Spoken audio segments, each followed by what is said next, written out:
अल बेरूनी, जिसका पूरा नाम था अबू रेहान मोहम्मद इब्न अहमद अल बेरूनी। आखिर उसे सिर्फ अल बेरूनी ही क्यों कहा जाता है? शायद आपने ध्यान न दिया होगा कि उसे सिर्फ अल बेरूनी के नाम से क्यों जाना जाता है। दरअसल अल बेरूनी का अर्थ ही होता है बाहर का। उसे बाहर का इसलिए कहा जाता था, यूं तो उसका जन्म उज्बेकिस्तान में हुआ था, लेकिन वह मूल रूप से ईरानी था।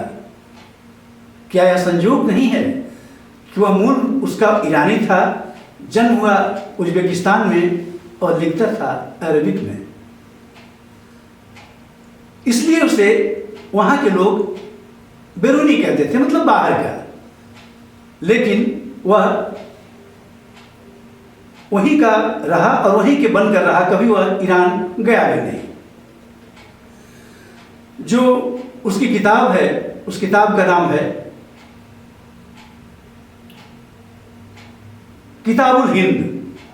वैसे तो इसका पूरा नाम है किताब फी तहकीक मालिल हिंद मिन मकाला मकबूला फिल अक्ल और मरजुला, जिसे आम रूप से किताबुल हिंद कहा जाता है।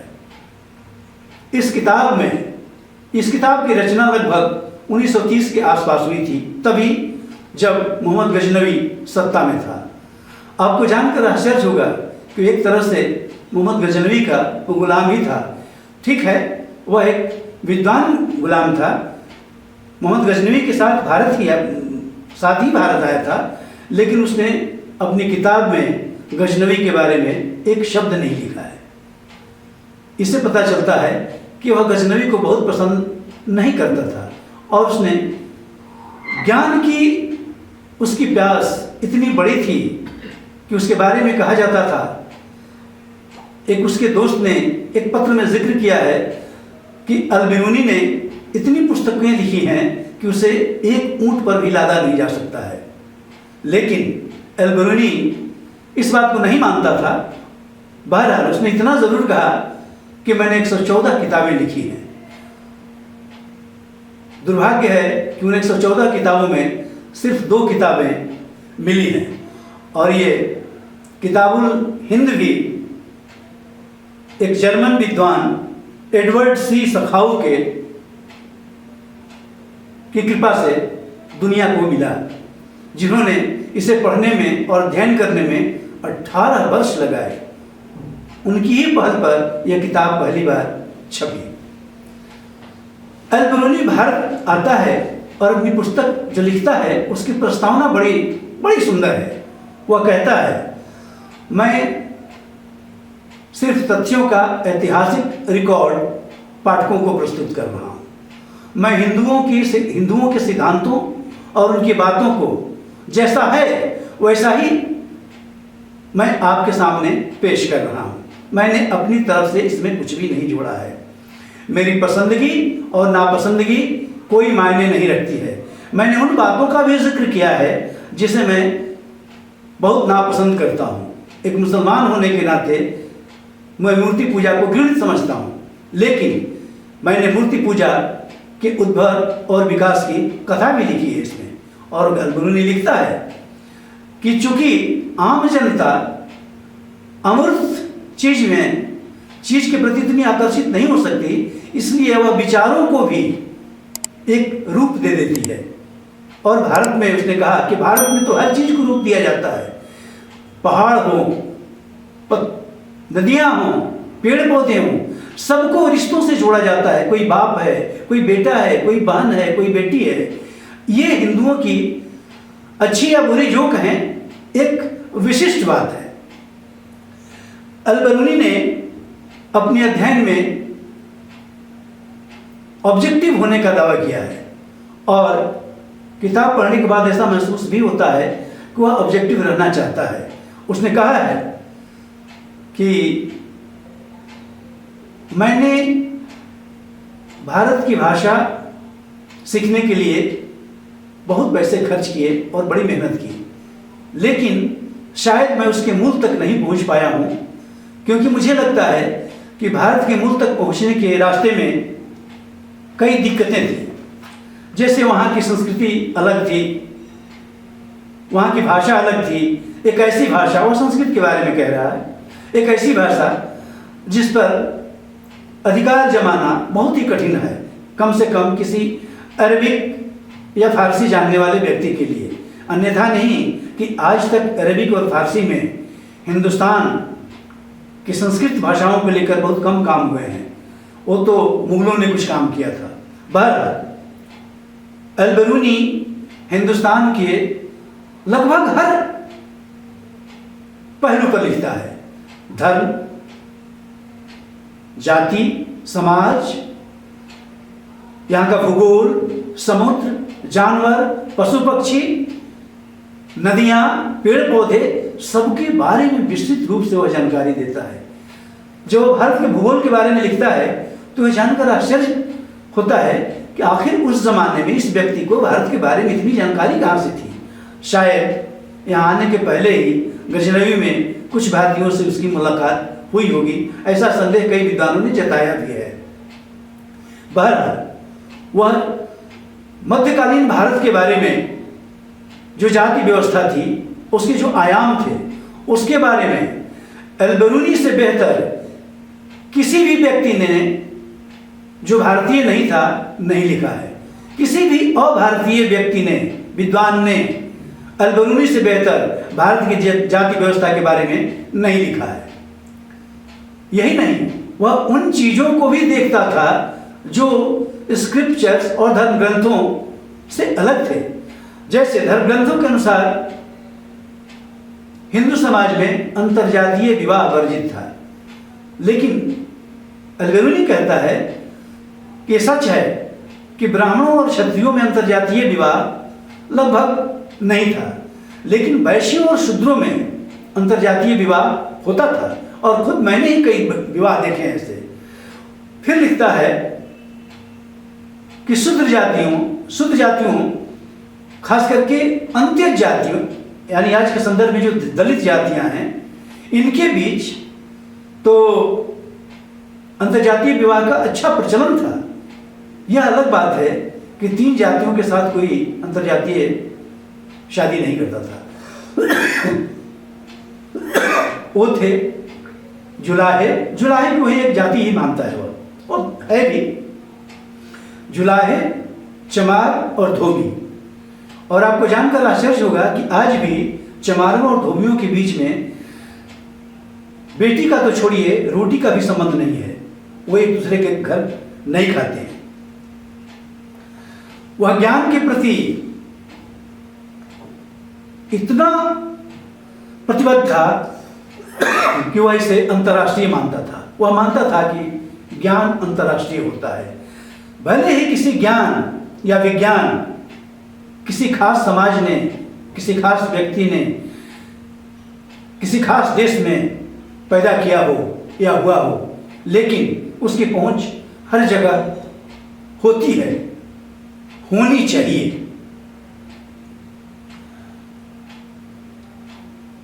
जातियों के बारे में लिखते हुए हर जाति में क्या स्वीकार है और क्या नहीं स्वीकार है, इसका पूरा विस्तृत अध्ययन वह करता है। सोमनाथ मंदिर के टूटने के बारे में वह बात करता है कि सोमनाथ तोड़ने का कोई राजनीतिक कारण नहीं था। उसने कहा कि सोमनाथ में इतना, जब गजनवी ने पूछा लोगों से, अपने लोगों से, कि सोमनाथ में इतना धन कहाँ से आ गया, तो लोगों ने बताया कि यहाँ जो मंदिर है उसमें भारत भर के लोग, हिंदुस्तान भर के लोग आते हैं चढ़ावा चढ़ाने, इसलिए इतना धन जमा हो गया है। आपको जानकर आश्चर्य होगा कि उसने मंदिर को अपवित्र करना उसका कोई उद्देश्य नहीं था। उसे सिर्फ लूटना था, और वह लूट कर ले गया। और जो आज भी उसके हिस्से, मंदिर के हिस्से गजनवी के रंगमंच में के पीछे फेंके हुए हैं, और लोग उससे अपना पैर साफ करते हैं उन पत्थरों से।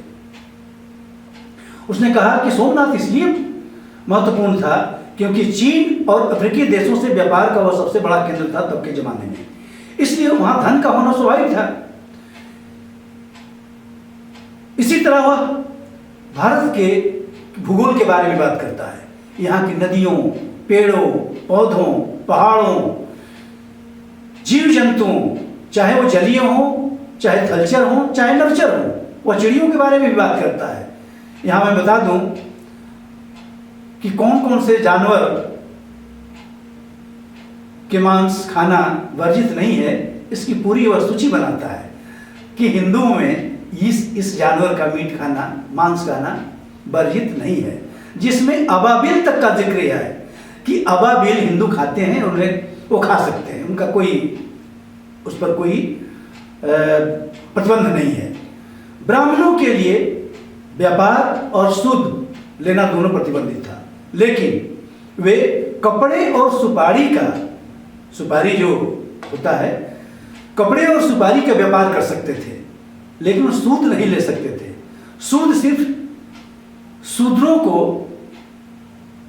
परमिटेड था, वे 2% सूद ले सकते थे। भारत के राजमार्गों का जिक्र करता है। बरूनी हमें बताता है कि उस समय भारत में 14 राजमार्ग थे, जिसमें कौन सा राजमार्ग कहां से कहां जाता है, कहां से चलने पर कहां पहुंचते हैं, कश्मीर से लेकर कन्याकुमारी तक और बंगाल से लेकर अफगानिस्तान तक के राजमार्गों का जिक्र वह करता है।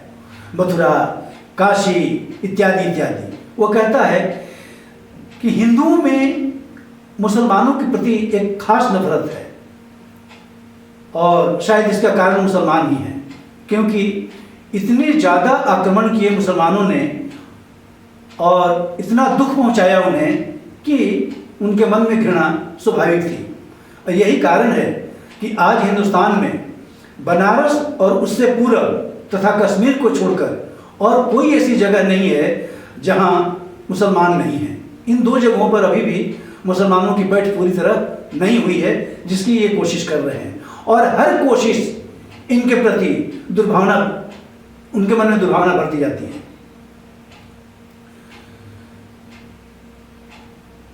भारत में समय की गणना कैसे होती थी, उनका इस दुनिया की उत्पत्ति के बारे में क्या मानना था, इन बातों का तो जिक्र वह करता ही है।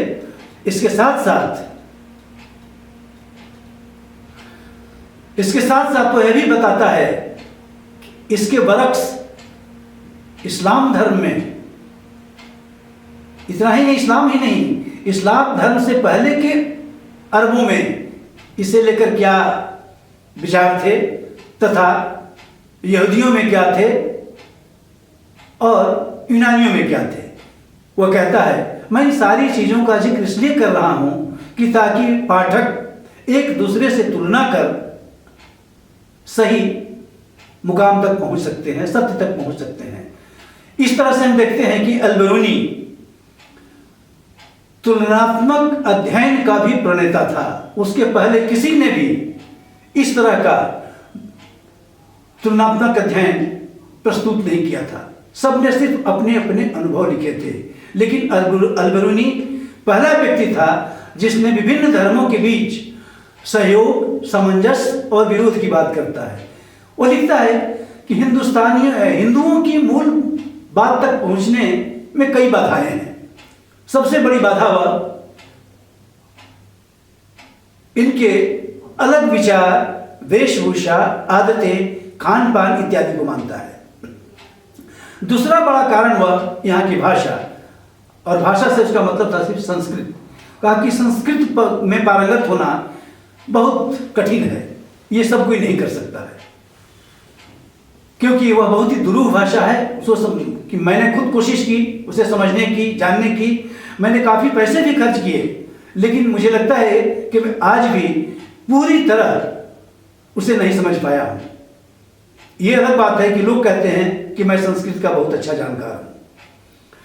इतनी चीज़ों पर लिखने के बावजूद यह देखकर हिंदुस्तानियों को कहता है कि हिंदुस्तानियों के मन में एक अजीब कुंठा भाव है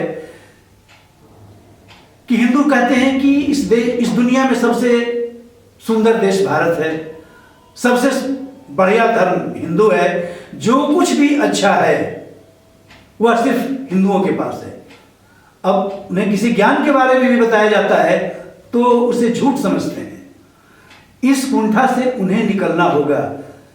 यही कारण है कि अगर पुराने ज्ञान को छोड़ दिया जाए, आर्यभट्ट और बराहमीर जैसे विद्वानों को छोड़ दिया जाए, तो आज हिंदुस्तान में ज्ञान के नाम पर कुछ भी नहीं किया जा रहा है। राजाओं का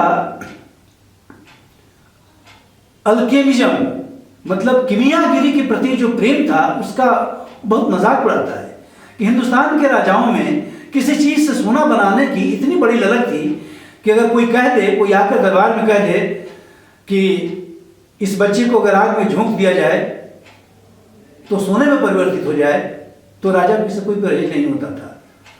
बहरहाल यह भी बताता है कि आम हिंदुओं के मन में किमियागिरी को लेकर कोई खास मतलब नहीं था, उनके मन में कोई प्रेम नहीं था। बहरहाल भारत में जादू टोने का बहुत प्रभाव है और हर जगह आप इसको देख रहे हैं, कर्तव्य दिखाने और जादू टोना करना। यहाँ का जैसे लगता है जैसे सबको आता हो जादू टोना करना। अजीब ये लगता है कि इतना कुछ कहने के बावजूद, इतना कुछ लिखने के बावजूद अल बिरूनी ने कृषि, अर्थव्यवस्था, राजनीति, कला, वास्तुकला, इसके बारे में कुछ नहीं लिखता है। और ये सचमुच में आश्चर्यचकित करने वाला है कि आखिर ऐसा तो हो नहीं सकता कि उसकी आंखों से उछल रहा होगा। बहरहाल हम अल बिरूनी को आज एक महान भारतविद के रूप में याद करते हैं और उसकी लिखी बातों, उसकी बताई बातों से आगे बढ़ने की कोशिश करते हैं। धन्यवाद।